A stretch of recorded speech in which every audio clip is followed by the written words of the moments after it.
So this week we have a lot of news when it concerning WWE, and now all of a sudden that the merger has happened. TKO and the owners of TKO, which is Endeavor, is now saying that Vince McMahon may be a liability, and I'm going to explain to that. I'll give you an explanation about that. Also, we saw WWE do 18 cuts, including a couple of wrestlers that kind of really, one of them kind of shocked me, which I was surprised that they let him go. Also, we're going to talk a little bit of AEW Grand Slam, and we're going to have that and much more on the Chokeslam Wrestling Report. Let's get this. Is the moment we've all been waiting for the thousands in attendance and the millions watching around the world. Ladies and gentlemen, let's get ready to rumble!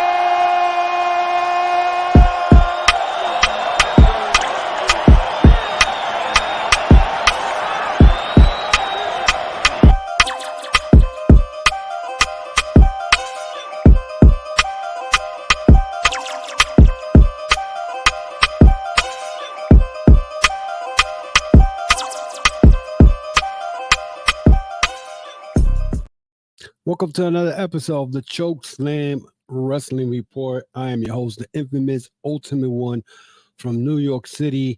And this week, we have more WWE news, a whole lot. Of course, the top stories which was the cuts, but it also a story kind of plateau, which is one of the actually overshadow the story of all these WWE and NXT people who got let go by Vince McMahon and WWE this week. The biggest story was of pretty much TKO, which is the name of the stock label of Endeavor and WWE. Or WWE, it's now called TKO, but there was a report coming in that Endeavor had McMahon's 22.84 million shares that he has on sale on the stock market because of a situation that happened. That's been actually not even a situation, is a ongoing investigation on Vince McMahon, and the federal government subpoena him before the sale of the company. And now all of a sudden we're seeing all this stuff going on that now Endeavor is saying that McMahon may be a liability to the company. So this came from case side seats. It said reports TKO admits that Vince McMahon could be a major liability to its business. Again, Axios has a new report going over some of the interesting stock-related tidbits they came upon while sitting through recent SEC filings made by WWE and TKO Group Holding, the latter of which is a new company that formed as a result of the WWE merger this month with UFC. Vince McMahon's status with TKO is the main focus of these findings. It's noted that McMahon currently holds around 28. It's actually 28. I thought it was 22. 28.84 million TKO shares, which is valued at $3 billion as I think it was Wednesday market close. Okay, so the man's a billionaire. Okay. But here's the catch, though. Here is the catch. McMahon shares for sale. Actually, furthermore, TKO has registered all McMahon shares for sale. Now, my question is, the minute I read that, why all his stocks, his shares are getting for sale, something is going on. Maybe McMahon's leaving and breaking out with his $3 billion worth of stuff and whatnot. So, thus enabling him to avoid the lockup period that applies to other TKO stock holders like Endeavor and Silver Lake. The report said this registration rights agreement outlined by TKO must just be about giving McMahon and or TKO flexibility in light of the ongoing federal investigation into McMahon alleged misconduct that was widely reported on last summer related hush money payments and certain unrecorded expenses. made by McMahon. TKO statement that Vincent Kane McMahon, Nick Khan, Stephen R. Cooning, who are directors of TKO, will be selling stockholders in this offering. Is at least causing some folks to wonder if this hinting that Vince potential exit from the company. Axia also mentioned that in another regulatory filing, TKO admitted McMahon is a potential liability to their business. Now, with that being said, is McMahon now thought that he was going to get away with all this stuff, right? And still be the head of creative in WWE. Maybe this man think he's untouchable. He figures at one point he thought because he beat the federal government back in 1994, the guy thinks that he's untouchable. I don't know what to say, but to me, you freaking idiot. That's what I think he is. He's a freaking idiot because you're not going to keep getting away with all this stuff that's been going on for years with what you have done. Somewhere down the line, you're going to get caught. Now, if he does exit WWE, honestly, it will be good for WWE because you're not going to have the rinse and repeat Monday Night Raw matches that you see all the time. This man does not do anything that is very creative. He doesn't have the creative mind anymore. Okay. Now, my question is, if he does leave WWE, is Triple H going to be the ones who are going to take over, which is a good thing for WWE. Now, a lot of people claim that I'm a WWE hater, that I don't like WWE. Well, listen. At the end of the day, I grew up watching WWE, okay, since I was 4. And I go way back, way, way, way back. But what the man has done to this company in the last 7 years and what he did to NXT, it has been a disaster, okay? Now, I, for one, don't like the fact that they keep bringing guys like The Rock, Cena, Goldberg, all these old legends back in order to do what? For what I had in the chat last night, I was told that it's an enhancement for talent. Right now, Cena now got himself involved with AJ Styles in the Bloodline storyline. Is this good or not? I don't know. I mean, the fact that I'm saying to myself the minute I see this, why is AJ Styles teaming up with John Cena when he got his boys, the OCs? And where is the OCs? Where is Anderson and Gallows? I haven't seen those boys in any damn programming at all. So they're just collecting a check. I'm surprised they didn't even get cut. You know what I'm saying? So it's crazy when I see that because I feel like I'm looking at the shows and I swear to God, I'm watching WrestleMania season. You know what I'm saying? And whether people agree with me or not, which at this moment, I to me, honestly, the way I feel when it comes to going back and forth with people who like WWE but yet trash AEW for any little thing, it's a losing battle. It's just it's just wasting your breath, waiting because they're not going to want to see it the way you see things. I got ways to see things when it comes to professional wrestling. Okay. I, for one, know that if you keep bringing these legends with the attention span of wrestling fans today, they're going to get very bored like that. Now, mind you, that WWE is not trying to grasp or grab the pro wrestling fan. They're trying to grab the casual fan who don't know shit about wrestling. They don't know nothing about wrestling. They'll just come, oh, I remember him. I remember my son, my brother. And it's ridiculous the way I look at it. But that's WWE.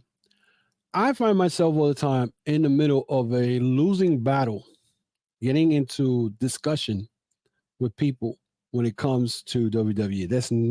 There's nothing I could say that's going to change the mind of people who love watching WWE or grew up watching WWE and trash every other fucking promotion. You know what I'm saying? So I, for one, decided, you know what? I'll still talk about WWE, but I'm not still going to sit down and waste 3 hours of watching that shit. I'm not. Granted that AEW sometimes has matches that you'd be like, why the fuck is this happening? You know what I'm saying? And whatnot. But I'd rather watch that than watch 3 hours of almost an hour and a half or hour and 15 minutes of promos than wrestling matches. And people, again, you're entitled to your opinions. You're entitled to believe whatever you want. You know what I'm saying? And if that's the way you feel, I'm not going to go and be like, oh, you wrong or you right. That's the way you feel. You know what I'm saying? But at the end of the day, we all know that I'll guarantee you this, that when it comes to WrestleMania, we're going to see John Cena in there. We're going to see The Rock in there. And do not be surprised if Batista shows up at WrestleMania 40. And speaking of WrestleMania 40, let's talk about the Roman Reigns situation. Now, The Rock showed up last Friday at SmackDown. And a lot of people were happy about it. Apparently, I know Brandy Rose made a comment about this. About, I don't know what The Rock said about the WrestleMania, whatever, blah, blah, blah. And then there was little tidbits and stuff online that is saying that people are already blaming Cody Rhodes for The Rock and Roman Reigns not happening at last year's WrestleMania or this year's WrestleMania because the year's not over. But let's keep it real. You think that The Rock was not going to come to WWE and make money out of all this? You know what I'm saying? You know, he was, no matter what, he was going to show up regardless because that's where the money's at. He knew they were going to sell. He probably didn't know who they were going to sell, but he knew they were going to sell. So now he's in for the big money. You know, he's not going to stay for the long run, for long term, because the only reason him and Cena are around is because Hollywood's on strike. The actors on strike. The movies on strike. So they back. They got enough time to do whatever they want, you know? And honestly, I feel that, they're taking spots of wrestlers. Now, The Rock didn't show up only once. Cena has been showing up the last couple of weeks and already put himself in the Bloodline storyline. Okay, fine. He's in there. So that's going to lead probably to a tag team between Solo Sikoa and Jimmy Uso, whatever. What about The Rock and Roman Reigns? There was a suggestion, and I heard this from Sean Ross Sapp, that there's a possibility that Roman Reigns may wrestle 2 nights in a row in WrestleMania. Come on.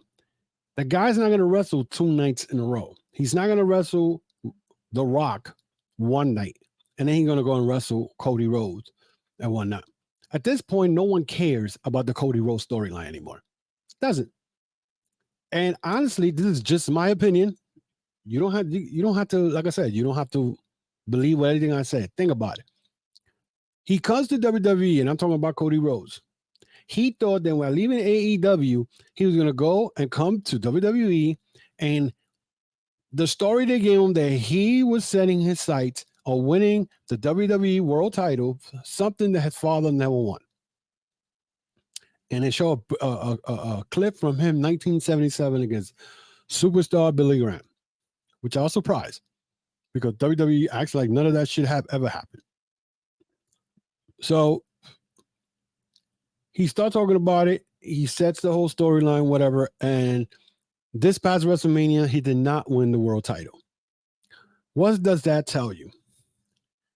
Minute he lost, now he's stuck in a meaningless, and I'm going to say meaningless, kind of a mini feud with Dominic Mysterio where the NXT North American title is not involved.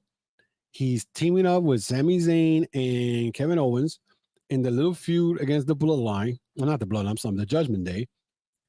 And he's not moving up anywhere. The rumor is that he's supposed to be going to SmackDown. But even if he goes to SmackDown, I mean, he's not doing anything.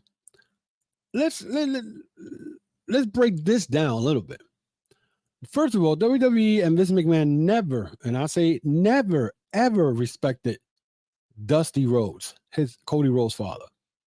Back in 1989, Dusty Rhodes made his debut in WWE, and it put him in yellow polka dots outfit, which was horrible. Never gave him the respect. He lasted there probably a year and a half.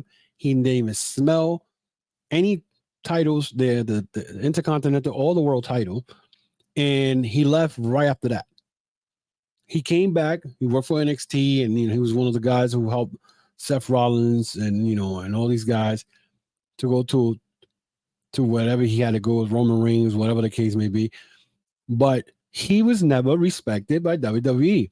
What in the world Cody thinks that they're gonna treat him any different? He's been there already, almost gonna be 2 years. He's just gotten one title shot. One. And I honestly believe that he is not gonna beat Roman Reigns. Somebody came and put something online about the 2025 that he may win the title. 2025? Come on. And as the rumor went along this week, I saw some little things claiming that Roman Reigns may hold the WWE. He may hold the WWE title all the way to WrestleMania 40 or past WrestleMania 40, all for him to break Hulk Hogan's record. The way I look at it, WWE is trying to erase everything from the past. You know what I'm saying? Everything. And I don't understand it. I don't understand it, but why would they want to continue to give this man to hold on to that belt? He rarely defends the belt. And people pretty much justify of him not defending the belt. They want to bring it up to sometimes about days of Hulk Hogan. Back in Hulk Hogan days, it was different because we didn't have social media. We didn't have what we have today. And Roman Reigns most of the time is on TV. So when was the last time Roman Reigns defended his title on TV? Okay, I mean, look, everybody can knock AEW down, but at least their world champion defends the belt on TV. It is what it is. You know what I'm saying? That's the way I look at it. And again, I'm gonna say whatever the hell I want in my platform. This is my podcast, and whether you like it or not, that's the way it is. It's the world champion is Roman Reigns right now, should be defending that belt on TV, and they don't. You know what I'm saying? So Roman Reigns is going to keep that belt. I don't see Cody Rhodes, his ending of the story. It's not even going to begin to begin. It began and it's already shut down. The Rock is in the picture. The Rock is not going to take the title, but he's going to probably have his wrestling match in Roman Reigns. Roman Reigns is going to beat The Rock. I don't see The Rock beating Roman Reigns. There's no way in the world. This is going to be the passing of the torch. I'm telling you right now. It's going to be passing the torch. That's The Rock telling WWE, I'm passing the torch to my cousin. And he's the face of the company. He's been the face of the company the last couple of years. But this is what you're going to get. Now, my thing is, already it's feeling like WrestleMania season when you got all these old guys in there. And, I'm going to keep saying it. I mean, from what I hear, it's advancement for the talent. And Solo Sikoa and and Jimmy Uso already been advanced. Solo Sikoa was just being because he's the cousin of Roman Reigns. So he doesn't need John Cena to elevate him anymore. You know what I'm saying? Who else? And it is what it is. I mean, and I said this last week when Trish Stratus had her little feud with Becky Lynch. Where did this lead Becky Lynch to? And don't give me that, she's the NXT champion. That doesn't lead to her moving up in the main roster. I'm not talking about that developmental brand. We're talking about the main roster. Where did it elevate her to what? It didn't elevate her to what? That storyline dragged for months until they finally put them in the cage. So, I mean, it is what it is. I mean, like I said, WWE is going to do whatever the hell they want. Their fan base are going to continue to follow them, regardless if they, you know, if they see bullshit, whatever. Anyway, so WWE released a bunch of wrestler on Wednesday, and pretty much I'm gonna give you the guys who I think they should have kept and didn't do what they're supposed to. Mustafa Ali was the first one that I heard and saw early that morning when they're saying that he wasn't going, that he had left WWE, but it was announced that he got let go. He made it seem like he was quitting. Mustafa Ali, they wasted. They talk about, we talk about AEW wasting talent and not using them for certain things. Mustafa Ali was one of those guys in WWE that WWE never ever gave this man a chance to level up to the next level. Guy has a bunch of talent, but they didn't bother to even, push him anywhere. And that is sad. Where he goes, I could see him going to Impact. I don't see AEW signing probably no one of this list. They got let go. So Mustafa Ali, there was Emma. Emma should have never came back. And I said this in my Twitter. Emma was not someone who's gonna move the needle.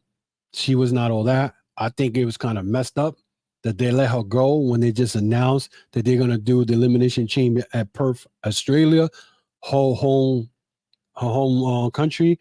And her tweet was, Elimination Chamber is gonna be in my country. Oh, never mind. I just got let go. It was heartbreaking. You know what I'm saying? It was heartbreaking. So, it's crazy. Elias, another guy who I felt that they never gave him a chance to elevate himself. Every time he did the guitar thing, he used to get disrupted. They made a mockery out of him. They made the twin thing. I mean, he did that well because Ezekiel, he did that pretty well, even though it was, to me, it was a sucky story, but he was able to do both characters at the same time. This is another guy who I see him either probably go to Impact. Don't see him at AEW. It's not going to happen. Top Dollar, please, bro, get away from wrestling. You garbage. And I'm going to say it right now. Garbage. You know what I'm saying? Think about it. That out of everybody that from the group, from Hero, his floppy ass was the one who got let go. Go away and don't talk shit like he was talking, like he was a big superstar because you in WWE. Rick Boogs, not much to say to him. I think he had the charisma, he had the look, but Riddick Moss, I think Riddick Moss should have been pushed. Riddick Moss had potential, and they pretty much didn't do anything with him. Aaliyah, thank God they got rid of this girl. This girl was in NXT for 5 years. For 5 years, did not do anything to elevate her wrestling skill, to elevate anything. She was not good at all in that wrestling ring. They pushed her up to the main roster, and I think she got a pin on somebody. I think it was the world. I think it was Charlotte. I'm not even sure, but she didn't do anything to improve her skills. Not somebody, Shelton Benjamon, he could go back to Noah, maybe. People are talking about he'll fit perfectly with the Blackpool Combat Club. I'm saying why? You don't need him. So they're fine with that. Dolph Ziggler, this was the most funny one. And Whole Milk Mike told me, Dolph Ziggler could go to AEW and team up with Ryan Nemeth. That's not going to happen. First of all, even if they even try to team up, no one is going to care. It's not they're not going to care about Dolph Ziggler. They don't care about Ryan Nemeth. No one cared when he came into AEW. No one cares about him now. He's a nobody. He's nothing. And even if he teams up with Dolph Ziggler, he's not getting nowhere. So Dolph Ziggler, he could come in part of AEW, but you don't know. Maybe he wants to do Hollywood, even though Hollywood right now is on strike. But he could go to Impact. Another guy could go to Impact. So, Maze plays. I'm not saying that. The Mansoor plays. Another guy. They made a big shit out of him when he first appeared in Saudi Arabia. Garbage. Dana Brooke. She was the biggest suck up in WWE, and she did all this for WWE, and defending them, all that online on Twitter for what? So they could let you go. You talking about, I would like to have world title matches. You was not even nowhere near the title. You couldn't even sniff anything. You was sniffing the wrong thing. It wasn't a title, I'll tell you that much. Commander Aziz, aka David Cotto, another guy, big guy, WWE. I'm surprised that they didn't push him all the way to the top, but yeah, they're pushing Omos, who's a garbage. But I mean, not that I was a fan of that, but Kato, but that's a guy who they could have used it for. Shanky, a joke. These guys were jokes.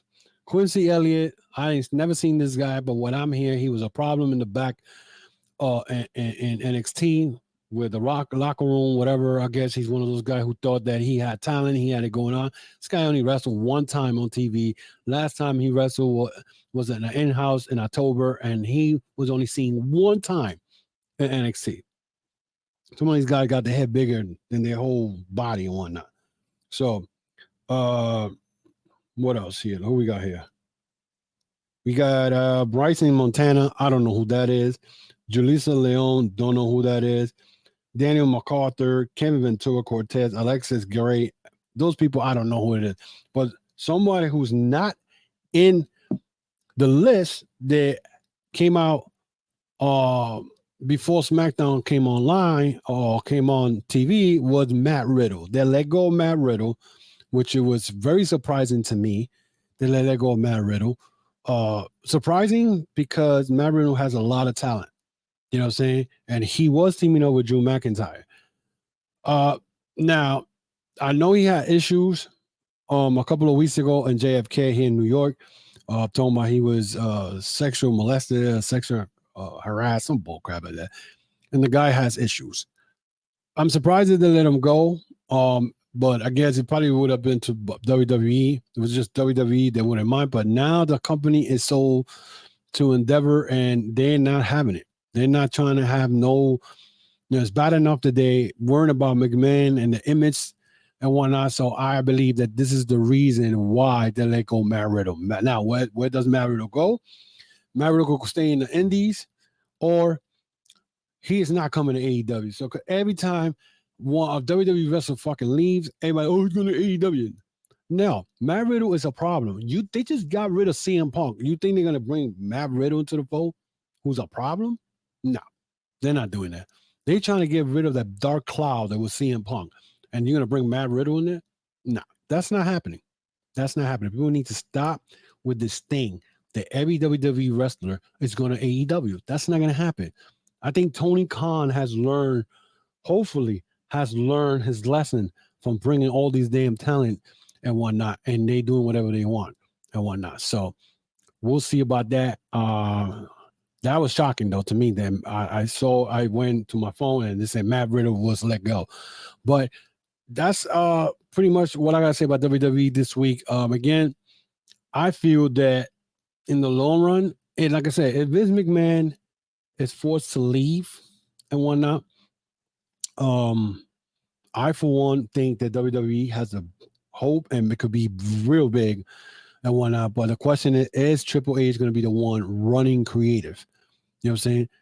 And whatnot. And if that happens, Vince McMahon is let go, is Nick Khan going to be the boss, the big man in charge of everything. It's a lot of things that happen. So I'm going to keep watching what's going on in WWE. Again, people will call me whatever the hell they want. They want to call me John Cena hater, WWE hater. I don't care because you know what? I speak facts. You don't have to agree with me. You know, WWE still with this nostalgia, still living in the fucking attitude era and ruthless aggression era when we in 2023. That's just me. Let's go to AEW. AEW this week had a couple of had Grand Slam. And the biggest story out of all that was the Jon Moxley concussion situation. Now, they're saying they don't know when Jon Moxley got concussed, and that was They don't know if it was when he got power drive twice or when he got hit with a tornado from Phoenix from the top. Now, the one thing I noticed is that when it comes to Ray Phoenix and Penta, these guys wrestle reckless. Now, a couple of years ago, Penta, I say what's Phoenix, Ray Phoenix, he did a move and he landed on his elbow. His elbow came out of place. He has sometimes landed awkwardly. Penta, of course, went and did that damn Canadian Destroyer on Dante Martin, and I think in March, in which Dante Martin did, they bounced off the damn ladder and landed outside, and Dante Martin broke his tibia. So to me, what I'm looking at is that, you know, and Jon Moxley loves wrestling guys like this. This is they need to stop. I'm gonna keep saying it over and over again. Wrestling as, and you know what, and I don't blame Jay Santini when we discuss about what happens in AEW, whatever. Some of the stuff that AEW does, it's unnecessary. Can we just have a fucking wrestling match without nobody's bleeding? Can we have a match when nobody goes through a fucking table? Can we have a match when someone don't do a damn Canadian Destroyer? Everybody's using a fucking Canadian Destroyer. Okay?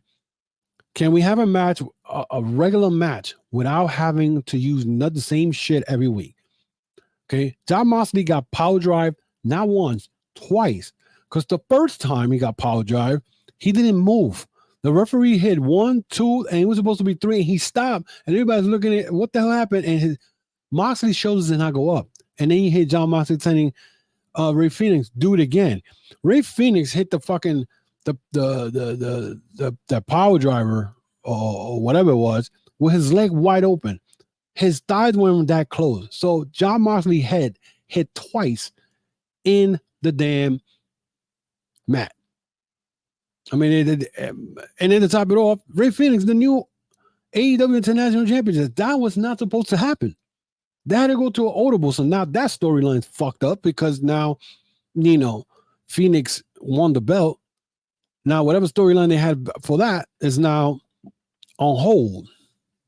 So I don't understand it. I don't understand it. This reckless wrestling is ridiculous. You know what I'm saying? It's ridiculous. That flying moves from the top, all this shit, you don't need that shit. Can we have a wrestling match without no one going through tables, no one popping on barbed wire, without no one fucking doing fly high-risk moves on top of someone on a table? Can we just fucking stop? Can we just stop? None of that shit is necessary. None of it. All to please these fans. Okay? All to please these fans. It's ridiculous. Another storyline that caught me off guard was when Jericho beat Sammy Guevara. And Sammy Guevara hit him in the nuts, and then now he's part of the Don Callis family. I like what Don Callis storyline is going because he's adding guys to the mix. He already got Takeshita. Well, that people take Takeshita. Now he got Sammy Guevara and whatnot. So that's gonna be something to look for. And then now I see that Omega and Chris Jericho are teaming up for Wrestle Dream to go against Sammy Guevara and Takeshita. I think that's what I saw. So, you know, that's something to watch. Now, there was a little situation that actually some podcasters that I heard talking shit about Collision from last Saturday, talking about that Ring of Honor should not be in AEW TV. So I got this for you. www.com.org. And I got this for you. You freaking idiot. First of all, Tony Khan owns Ring of Honor. Ring of Honor right now doesn't have a TV station, does not have a stream. The only stream they are relying on is Honor Club, which people pay $10. Now, this podcast was talking about he wasn't going to pay $10 to watch Ring of Honor. He doesn't care about Ring of Honor. Ring of Honor is dead. How is Ring of Honor dead when you just saw, okay, you see Samoa Joe coming out with the TV title. You see MJF and Adam Cole with the titles. Okay. The Righteous just became number one contender to the freaking tag team belts. The Hung Bucks, Hangman Page, the Young Bucks just beat the Mogul Embassy for the 6-man title. So how is Ring of Honor dead? Somebody explain that to me. The only thing that Tony Khan is doing right now is showing potential streamers, streaming companies. Look, I have also this company, Ring of Honor. Maybe you guys want to check it out. So all of a sudden, you're telling me that Ring of Honor can be on AEW TV. And then the funny thing is, this guy talks mad shit about CM Punk, but he's a CM Punk lover. I'm going to say it like that. CM Punk lover.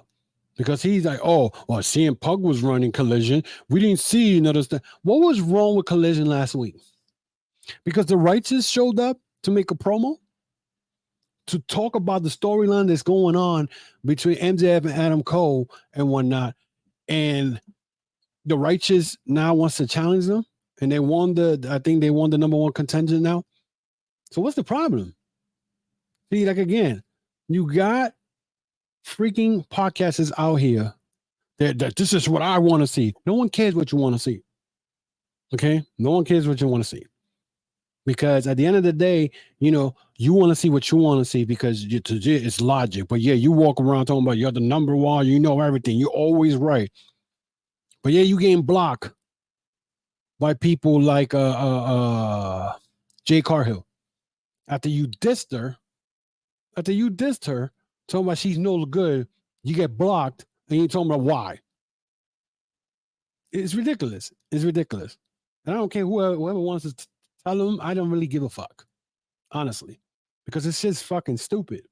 It's stupid. You freaking idiot. You know what I'm saying? It is stupid. That at the end of the day, you are talking about AEW can't have Ring of Honor talent on AEW. If the fucking owner of AEW owns Ring of Honor. There have been AEW stars who, when in dark or whatever, comes to Ring of Honor. What is the problem? It's just stupid, annoying, and the whole nine. The Samoa Joe, of course, lost to MJF. I don't know where that's going to go. Maybe Samoa Joe is going to go back to Ring of Honor and stay there to defend his TV title. There's a tease between, again, Shane Taylor and what's his name? Keith Lee. They might go at it again. Do I really want to see that? I don't know. I've seen it once already. But you know, there's potential. AEW did very well this week. They got a 950,000 views, Grand Slam, close to 1 million. I mean, that's as close as to 1 million they got since God knows how many months. But if they continue to do this, you know what I'm saying? They'll make that 1 million mark. People are expecting them to make 2 million. They're not going to make 2 millions unless they move shit around and something happens right now. They're fine with that. I mean, they did 950 without CM Punk. So it is what it is. So that is it for me today, guys. I think I probably pretty cover everything. Let me check real quick. Actually, no. Kevin Nash was talking about LA Knight this week. He said, what the fuck is LA Knight? It's like Oz, you're the evening. He talked about LA Knight because LA Knight, I think, said something about Kevin Nash, and I think it was last Friday. He's in his podcast, he said, I have forgotten about it until LA Knight brought it up on SmackDown. Based on the response the SmackDown crowd gave him, I'm quite sure they have forgotten about it. Also, I read different things where he took shot at me. How is that really taking a shot? This is a guy that is basically a bottom feeder, which was crazy when he said that, because I saw it live when he was doing this live. If you were to look at it systematically, if Hall doesn't jump and Nash doesn't jump and we don't start our thing, all of a sudden the biggest thing in wrestling is who is the third man? We're already beating WWE in the ratings and have for 4 or 5 weeks. Hulk jumping doesn't make a big difference, but now we have his contract. And all of a sudden, Mark Merrill's getting $500,000 guaranteed from WWE. Granted, I made a mistake because we didn't have everything written. There was no Attitude Era. We had to invent the Attitude Era before you go rip off guys from the Attitude Era. I didn't have a Rock and Stone Cold. I could have came up behind Bishop and slammed 2 beers behind his back and guzzled them down in front of my shirt. Had I known, Scott could have had a pair of welding Googles and Wu-Tang Timberland, but not tucked in. Just have them all like construction village people. And then he continued on by saying, mistakenly say adjective instead of verb. When I picked my action heroes or favorite pro wrestling when I was a kid, grammar and punctuation wasn't that important to me. So there you go. I mean, he pretty much said, and this is another thing he spoke. He said he called Triple H, which is Paul Levesque. He said, Paul, what's the deal? Early, it said negotiations were going great, and then it seemed like there was a hitch. Paul told me, I don't understand. This kid, this guy's my age. Are you more worried about the fact that his fan appeal was received faster than his hairline? Unless you're just a knob gobbler, there's no way you will pick those sunglasses as something to wear. Paul said, we're so far apart that the only way I'll sign this guy is as nostalgia act. Like me, a Legends deal. It's incredible. It's incredible because, one, Kevin Nash pretty much let everybody know that he spoke to Triple H and that Triple H don't think highly of this guy. And this is why LA Knight has not, his contract situation hasn't even fucking been fixed. It goes to show you. So, again, that's a WWE situation. Let them deal with it. And, everybody wants LA Knight to be, the next big thing in WWE. Kazuchika Okada said, I don't give a damn about Impact. I hated TNA. So, pretty much, and of course, New Japan and Impact are going to work together. They're going to be a 6-man tag. And Okada remembers how things went. He said, Impact Wrestling, give me a break. That's not a promotion. That's not a promotion. I hate more in this world. But I was pretty big on Motor City Fam back in the days. A little while back, we faced them in a tag 3-way. I know exactly how good they are, but this is a 3-on-3, never 6-man match. And we're we're walking in champions. Being the face of New Japan, I could say that I don't give a damn about Impact. Who I really hated was TNA. And this is go back to what happened with him when he was in the Excursion and TNA used him as Samoa Joe's bodyguard, some shit. It was some bullcrap. Anyway, again, let's see, Will Ospreay. This is the last thing. A lot of New Japan stuff again. Will Ospreay calls out Bryan Danielson. Well, Will Ospreay and Bryan Danielson were the stars of AEW New Japan Forbidden Door this year as Ospreay defeated Kenny Omega and Danielson defeated Kazuchika Okada. Speaking in Tokyo Sport, Ospreay was asked which match between the two was more exciting. Which match at the event was the most exciting? Wasn't it Ospreay versus Kenny, which I agree? Bryan beat Okada with a broken arm, and I think he was very tough. I think he's very tough. But on the other hand, he's injury prone. If I fight him, I'm confident I could beat him easily. That would be that right there will be a dream match to see Ospreay versus Daniel Bryan. Bryan Danielson. That would be so cool and whatnot. So that is it for me, guys. For this podcast. I know it's kind of a little long. I try to cover everything as much as I can. Again, check out my my YouTube channel. Check out all the contents I got there. I got a lot of content. Share, guys. Also check out this podcast, of course, goes to audio format. You can check it out on Apple, Spotify, Amazon Music, iHeartRadio, Podbean, any audio podcast platform that you guys like to watch. Also check out my podcast store. We got t-shirts, hats, and hoodies. Go to tcwr.veryimpressive.com. That's tcwr.veryimpressive.com. We got shirts, we got hoodies, we got all kinds of stuff in there. You guys can check it out. Also, you guys want to follow me on social media, you can find me on Facebook, Instagram, Twitter. I'm there almost every day, so guys, check me out and whatnot. Again, let me know what you think about all this WWE stuff going on as far as McMahon is going to be out of there, especially with this federal investigation going on, and now he's selling his 28.84 million shares he has, or the company, it made him, I guess, sell it, which is $3 billion worth. What's going to happen with the Cody situation? Is he, his story is over already. I mean, because The Rock is in the picture now. And it looks like probably Roman Reigns will continue to hold on to that belt. Also, what do you think about all this cuts that they did? I mean, honestly, the guys that I think there was big that they let go out of all that was Matt Riddle. Everybody else, I mean, Shelton Benjamon, he had his time in WWE, former tag team champion, former US, former Intercontinental. So he's done, I mean, he could go anywhere and finish up his career. But the Matt Riddle was the very surprising one for me. So until then, guys, look, at the end of the day, I hope you enjoyed the show. Again, that is it for me. And hopefully you guys enjoyed the show. And hopefully, it was informative for you guys. And I guess I'll see y'all next week, because that is it for me. And I'm the Ultimate One from the New York City, and I will see you guys next week. And I hope you enjoyed the show. Let me know with your comments and share. Until then, be good.